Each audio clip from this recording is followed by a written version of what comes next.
가자 남부 칸 유니스의 한 대형 병원.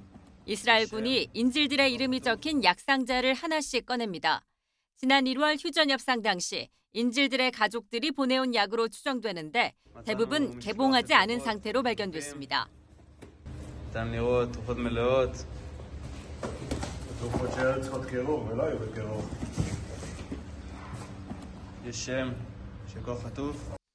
앞서 이스라엘군은 병원에 숨어있던 테러 용의자 수백 명을 체포했다며 일부는 의료진으로 위장했다고 주장했습니다.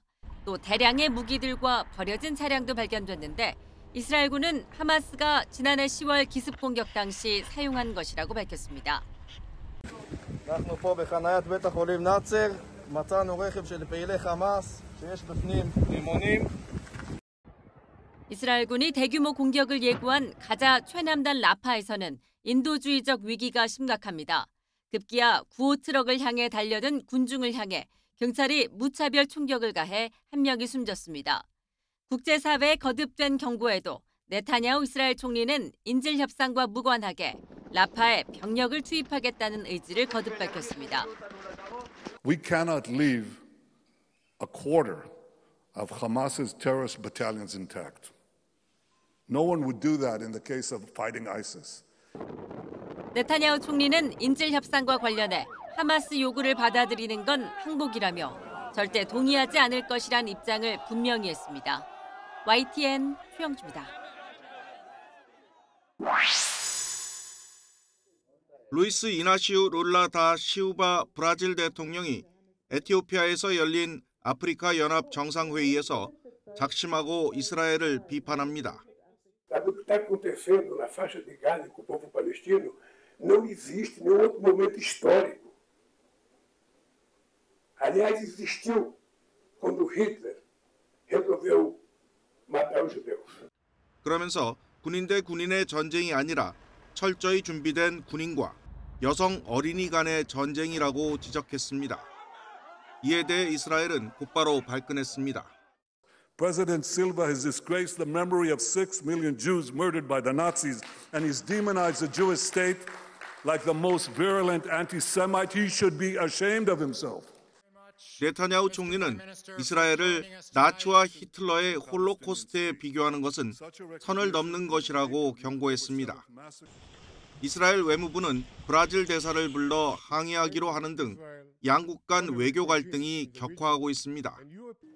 유엔 안보리 이사국 중 하나인 알제리는 이스라엘과 하마스 간 즉각적인 휴전을 요구하는 결의안을 제출하고 현지 시간 20일 표결해달라고 요청했습니다.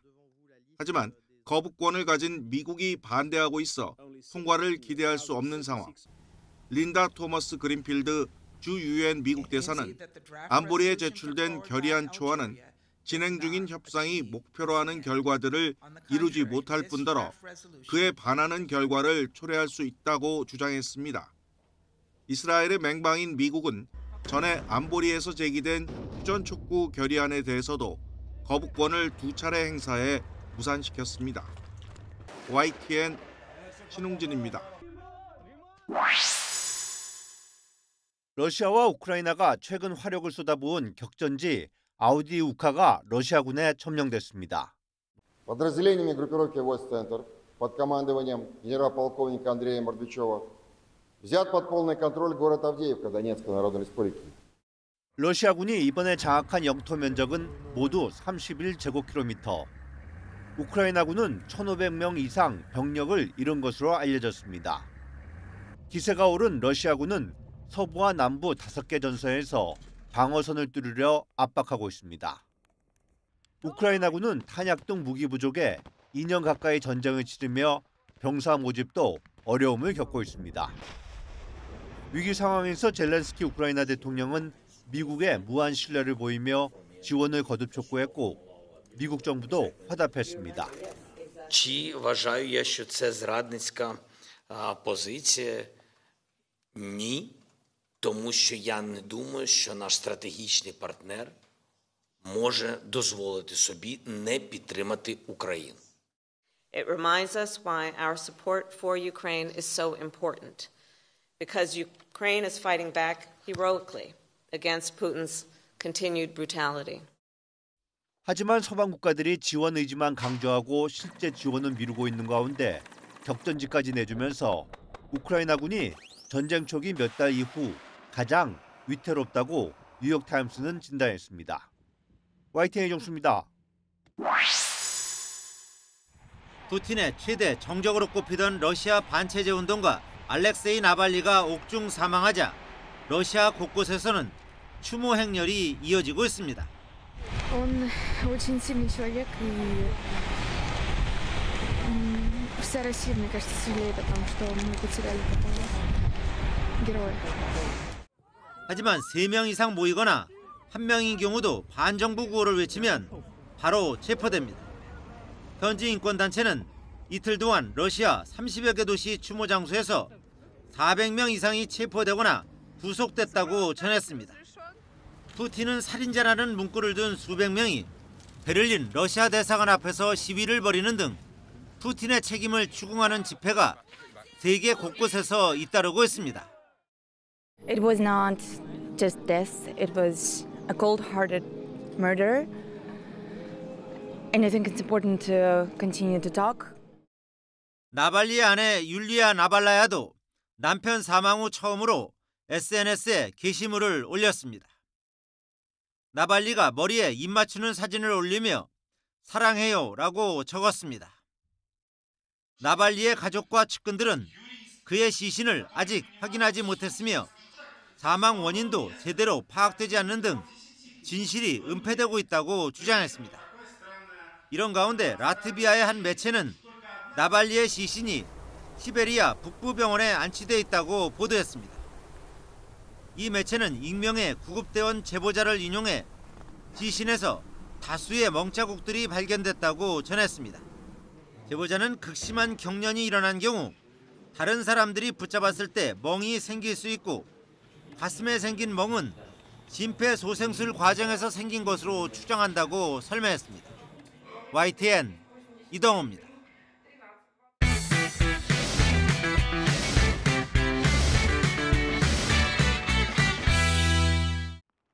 경기도에 있는 전세 사기 피해 지원센터. 하루 평균 20명 정도가 절박한 마음으로 문을 두드립니다. 센터를 찾은 30대 중반 박모 씨는 임대인에게 2억 원이 넘는 전세 보증금을 하나도 돌려받지 못했습니다.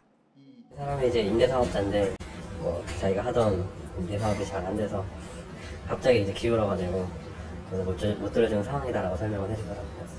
사실 눈물만 났죠. 추후 이제 경공매 진행에 대해서 지원을 받을 생각입니다. 엎친 데 덮친 격으로 부동산 경기 침체까지 이어져 문제를 풀기가 더욱 어려워졌습니다. 전세 사기 피해 주택 가운데 상당수가 새 주인을 찾지 못해 경매로 넘어가는 상황. 집이 팔리면 새 집주인한테 보증금을 돌려받을 수도 있겠지만 부동산 가격이 전세 보증금보다 낮아 집을 사려고 나서는 매수자가 아예 없는 경우가 늘고 있다는 얘기입니다. 1세대 빌라왕의 주 무대였던 서울 화곡동에서만 230채가 넘는 주거용 건물이 경매 매물로 나와 있는 이유입니다. 서울 전체 경매 매물의 30% 가까이 차지하는 양인데 무려 10번 넘게 유찰된 집도 적지 않습니다. 하염없는 기다림에 울며 겨자 먹기로 피해자가 경매 물건을 직접 낙찰받기도 합니다. 재작년 제주에서 숨진 강서구 빌라왕에게 전세 사기를 당한 박모 씨가 그런 경우입니다.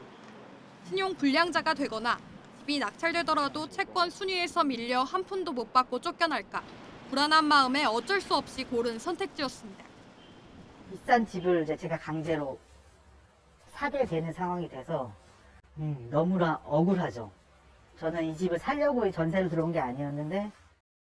경매 지도를 보면 서울뿐만 아니라 전세 사기 피해가 컸던 수원, 인천 등도 상황은 비슷합니다. 여전히 현재 진행형인 전세 사기. 언제쯤 제대로 된 피해 구제가 이루어질지 기약 없는 현실에 피해자들 가슴은 오늘도 시커멓게 타들어갑니다. YTN 유서연입니다. 나홀로 사장이 많아지며 사업 소득을 신고한 자영업자는 꾸준히 늘고 있습니다. 2018년 502만 명에서 2022년 723만 명으로 최근 4년간 44%가 증가했습니다. 반면 연소득은 2018년 2,100여만 원에서 2022년 1,900만 원대로 쪼그라들어 4년간 9.3%가 줄었습니다. 평균 소득이 줄어든 것은 배달업 종사자가 늘어난 영향도 있지만 코로나 이후 전반적으로 소비가 위축됐기 때문입니다. 기업에서 단체 회식이나 이런 고객들이 비중이 좀 높았었는데 그런 쪽의 비중보다는 좀 소규모로 개인적으로 이용하시는 고객들의 빈도가 늘었고요. 테이블당 매출이 좀 많이 줄어 있는 상태죠. 자영업자의 소득 감소는 벌이가 적은 영세업자 구간에서 두드러졌습니다. 소득 하위 20%의 평균 소득은 2018년 180만 원에서 2022년 70만 원으로 61%나 줄었습니다. 반면 상위 20%는 같은 기간 7,630만 원에서 7,290만 원으로 4.5% 감소에 그쳤습니다. 상위 0.1%의 평균 소득은 16억 3천만 원에서 16억 9천만 원대로 오히려 3.6% 늘었습니다. 부익부 빈익빈 현상이 뚜렷한 겁니다. 자영업자뿐만이 아니라 일반 소득자 같은 경우에도 부의 불평등 또는 재산 불평등이 상당히 심화된 상황이라고 볼 수가 있겠습니다. 자영업자로 한정해놓고 보면은 불평등이 상당히 이제 심해져 있는 부분이라고 할 수 있죠. 설상가상 고금리 고물가가 계속되며 자영업자들의 빚 부담은 커지고 있습니다. 지난해 카드론 대환대출 잔액은 1년 사이 50% 늘어났고 다중채무자들의 연체액도 역대 최대치를 기록했습니다. YTN 김선입니다. 평일 낮에도 가득 모인 사람들. 경매사가 물건을 설명하자 하나둘 손을 듭니다. 만원 갑니다. 자, 만. 자, 2만. 자, 하나 이곳은 중고 상품을 거래할 수 있는 경매장입니다. 각종 생활용품부터 명품까지 다양한 제품들을 찾아볼 수 있습니다. 특히 인기가 많은 건 단순 변심이나 제품의 미세한 흠집으로 반품된 미터 상품입니다. 성능에는 이상이 없으면서 새 제품보다 훨씬 싼 가격에 구매할 수 있다는 이점 때문에 관심이 뜨겁습니다. 자주 오고 있어요. 뭐 물건도 싸고 그래서 필요한 거는 구입하러 자주 오죠. 경매장에서 직접 상품을 보고 거래할 수 있는 데다 문제가 있으면 반품도 할 수 있어 소비자들의 만족도도 높습니다. 특히 물건을 소개하는 경매사의 재치 있는 입담도 경매장을 찾게 하는 묘미 가운데 하나입니다. 오래 기다리고 있다 보니까 경매사님들이 재밌게 농담도 해주시고 이렇게 서비스도 주시고 해주시니까 재밌고. 지난 2008년 4조 원이었던 국내 중고거래 규모는 올해는 30조 원을 넘을 것으로 추정될 정도로 빠르게 성장하고 있습니다. 물가는 하루가 멀다고 오르는데 지갑 사정은 별로 나아지지 않는 데다 사용하는 데 문제만 없다면 꼭 새 제품일 필요는 없다는 인식이 늘어난 점이 원인으로 꼽힙니다. 한 번 사서 금방 이렇게 쉽게 버리고 이런 경우가 많은데 그런 것들을 다시 필요하신 분들이 또 재구매할 수 있고 이러면서 좀 순환이 되는 것 같아요, 물건들이. 경기 침체와 고물가가 이어지면서 리퍼 제품을 찾는 발길 역시 꾸준히 늘어날 것으로 전망됩니다. YTN 안동준입니다. 지난달 51살 A씨는 SNS를 통해 한 증권사에서 진행하는 비밀 프로젝트에 대한 자금 모집을 권유받았습니다. 투자금이 클수록 더 많은 공모주를 배당받을 수 있다는 말에 노후 자금에 신용대출도 끌어모아 3억 원 넘게 넣었습니다. 의심이 들기도 전에 증권사 명의로 된 공동투자협약서까지 제시하니 철석같이 믿어버린 겁니다. 저도 찾아봤거든요. 정글이 사람 있는지 실제로 있더라고요. 또 사진도 똑같고요. 그래서 좀 믿게 됐었죠. 나중에 이제 알게 됐지만 그 방에 있는 사람들 전부 다 이제 다 같은 행동속이었던 거죠. 이렇게 A씨가 당한 것처럼 최근 들어 고수익을 미끼로 증권사라고 사칭하는 불법 금융투자업이 기승을 부리고 있습니다. 실제로 지난해 한 해 동안 금감원이 적발한 건수는 1000건으로 이 가운데 56건은 수사를 의뢰한 상황입니다. 특히 투자자들에게 인공지능 서비스인 챗GPT를 이용한 신중 투자 기법이라고 속인 뒤 돈을 넣으라고 꼬드기는 등 수법이 갈수록 고도화되고 있습니다. 여러분은 뱅가드 AI를 통해 마켓의 가격 움직임에 대한 통찰력을 얻고 남들보다 우월한 조건에서 상대적으로 손쉽게 수익을 얻는 최상위 트레이더가 될 수 있습니다. 무엇보다 이런 불법 금융투자업자와의 거래로 인한 손해는 사실상 회복이 불가능하다 보니 아예 사기를 당하지 않도록 조심하는 게 급선무입니다. 먼저 금융사 임직원으로 주장한다면 해당 금융회사 고객센터로 연락해 재직 여부를 반드시 확인하고 투자 앱이나 프로그램 설치는 절대 해선 안 됩니다. 또 다른 사람 명의의 계좌로 입금을 요청할 경우 사칭 가능성이 큰 만큼 어떤 거래도 하지 말아야 하고 비상장 주식 투자는 반드시 사실 여부를 확인한 뒤 신중히 결정해야 합니다. 제도권 금융회사는 절대 고수익 정보를 준다며 SNS나 단톡방을 개설하여 투자 자문을 하고 있지 않습니다. 녹취, 메시지 내용 등 증빙 자료를 확보하여 신속히 수사기관으로 신고해 주시기 바랍니다. 금감원은 향후 발생하는 신종사기 수법에 대해 대국민 집중 홍보를 실시하고 혐의가 포착된 불법업자에 대해서는 유관기관과 함께 적극적으로 대응할 방침입니다. YTN 어민주입니다. 시중은행 예금 금리는 줄줄이 떨어졌습니다. 한 달 만에 0.2%포인트 안팎이 빠지면서 3% 중반으로 주저앉았습니다. 그런데 고금리 상품 실종에도 저축성 예금 잔액은 오히려 급증했습니다. 5대 은행 기준 잔액은 900조 원이 훌쩍 넘습니다. 역대 두 번째 규모로 한 달 전보다 무려 14조 원 가까이 늘었습니다. 일반적으로 금리 하락은 투자 심리를 자극하지만 정반대 상황이 펼쳐지고 있는 겁니다. 앞으로 더 떨어질 거라고 기대를 하고 있으니까 사실 뭐 막차 수요는 있을 것 같은데 그것보다는 막상 투자할 곳이 마땅치가 않아요. 가장 큰 이유로는 증시 불확실성이 꼽힙니다. PBR이 낮은 일부 종목 주가가 급등하고 있긴 하지만 변동성 우려에 국내 투자자보다는 외국인이 매수세를 이끌고 있습니다. 또 주택시장 침체로 갈 곳을 잃은 투자자들이 일단 안전자산으로 몰리고 있다는 분석도 나옵니다. 주식시장도 불안하고 부동산 시장은 더 불안하기 때문에 예적금으로 좀 몰리는 경향도 있는 것은 분명히 사실인 것 같습니다. 전문가들은 미국발 금리 인하 시점이 명확해질 때까지는 지금 같은 상황이 계속될 것으로 내다봤습니다. YTN 이영훈입니다.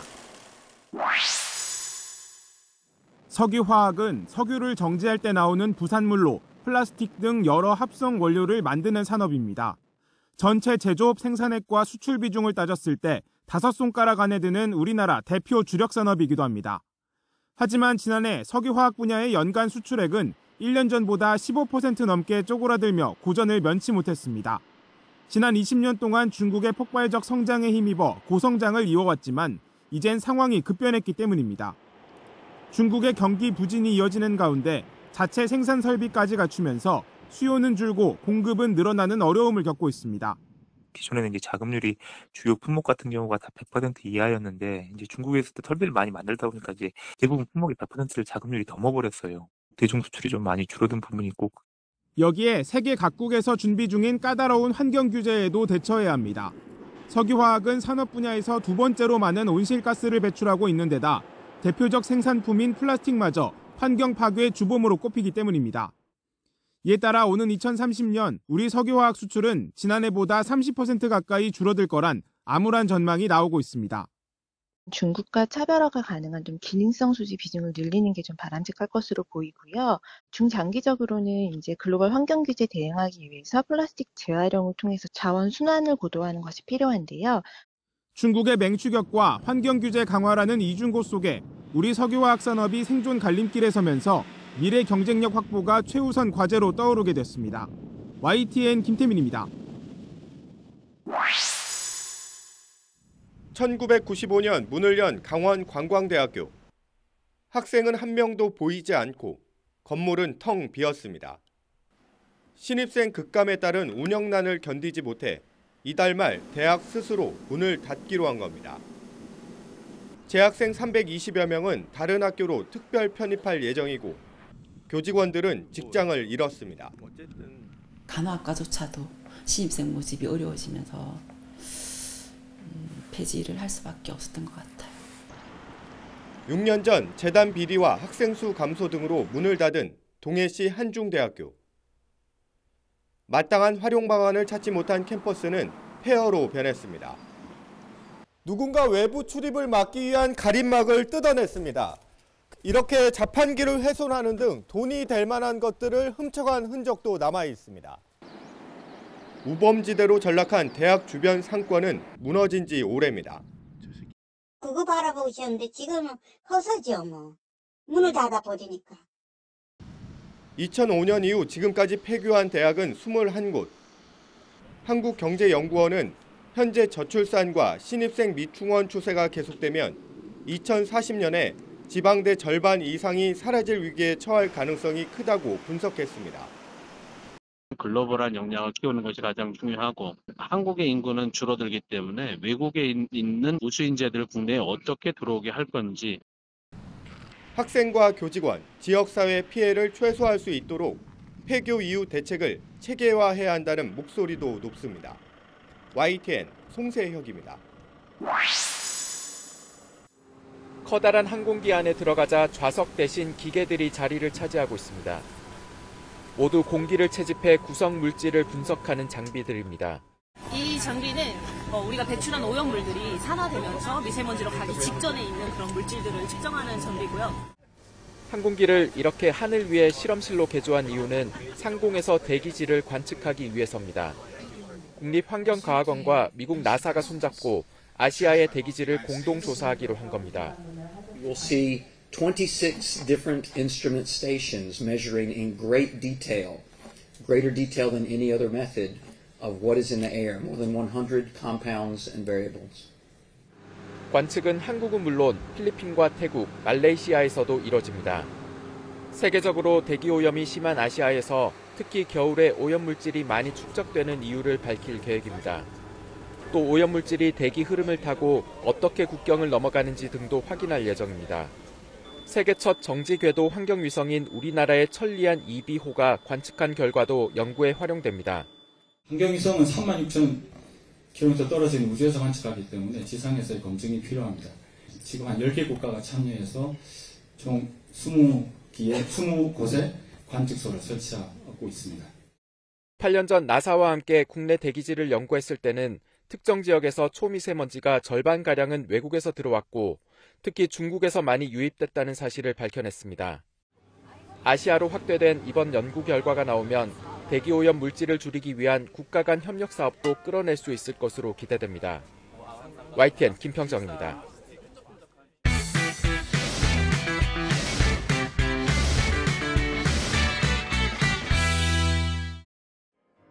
사랑하고 결혼하고 헤어지기까지 5년이 걸렸습니다.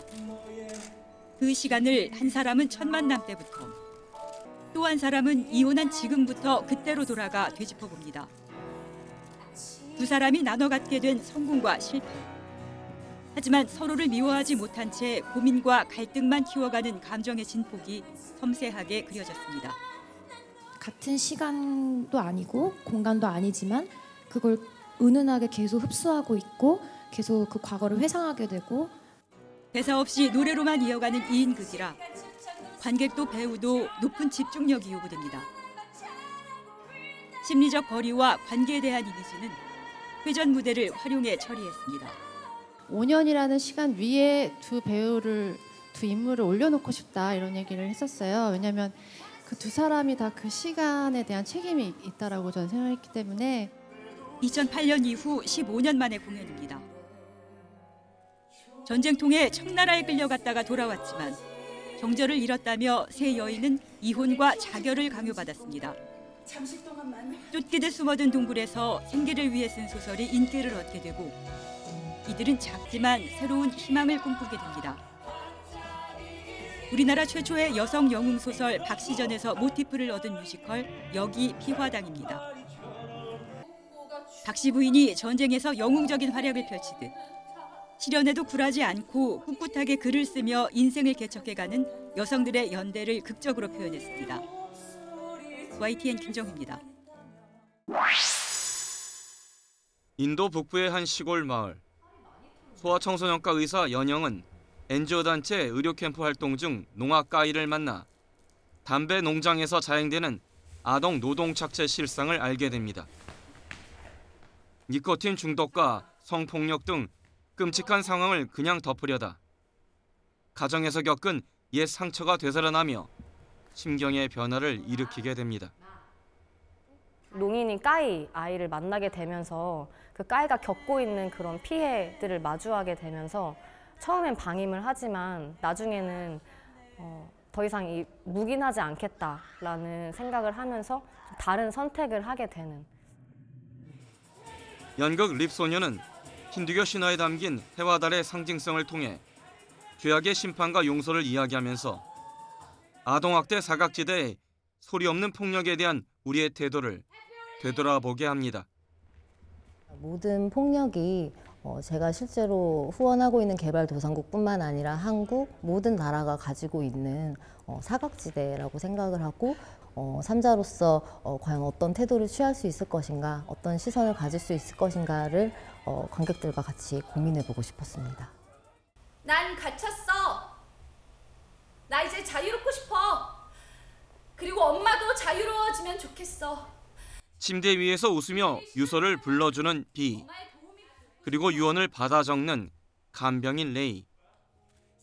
병명도 모른 채 만성 체력 저하증으로 8년째 고통을 겪다 진정한 자유를 갈망해 스스로 안락사를 선택하는 한 젊은 여성의 이야기입니다.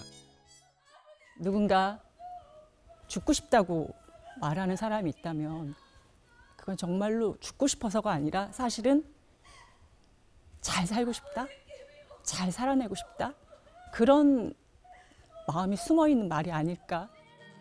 오랜 투병 생활 속에서 순간순간 달라지는 환자의 심리 상태와 말투, 그 딸을 지켜보는 어머니의 미묘한 표정 변화는 관객과 공감대를 조금씩 넓혀갑니다. 공감의 한계치를 인정하고 그냥 묵묵하게 상대를 바라봐주는 것만으로도 어쩌면 존중이라는 것에 그 최소한의 태도를 갖게 되는 그 출발점이 아닐까. 영국 작가 믹 고든의 연극 비는 무거운 주제를 밝고 경쾌하게 풀어내며 생과 사, 생명의 존엄성, 연민의 한계를 생각하게 합니다. YTN 이교준입니다.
Kangaroo in the complex.